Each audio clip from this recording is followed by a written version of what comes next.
So tell me the history of the air sex competition.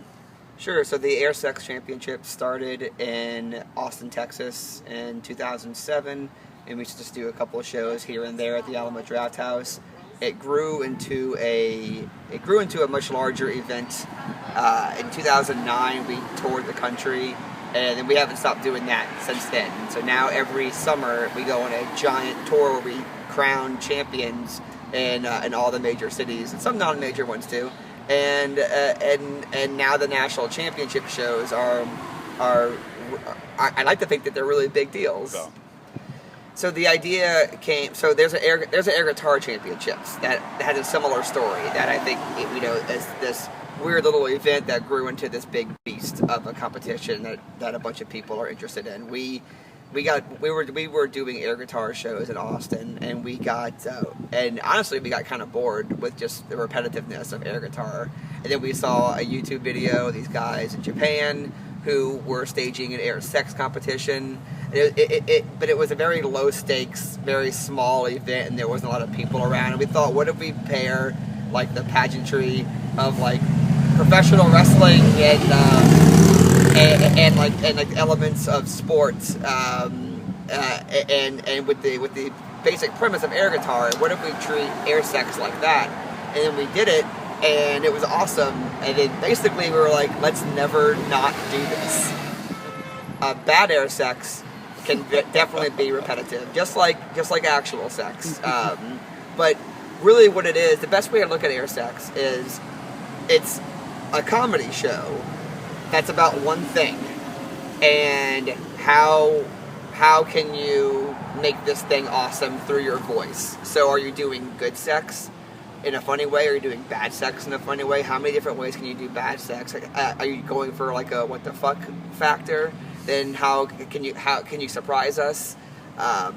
Every air sex show contains some sort of like train wreck, whereas like this person didn't put any thought into this, or they're just really drunk.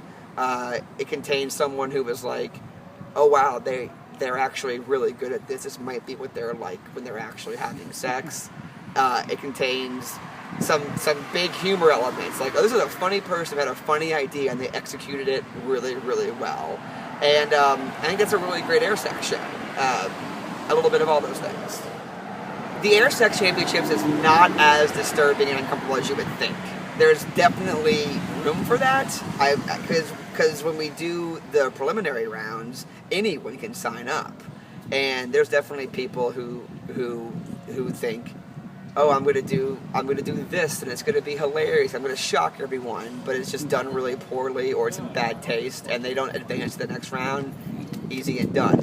What's cool about this show this Saturday at House of Blues is that it's all the winners from the last tour, so it's gonna be fully fleshed out ideas that are accompanied with music that they definitely have choreographed their routine to, because they want to win.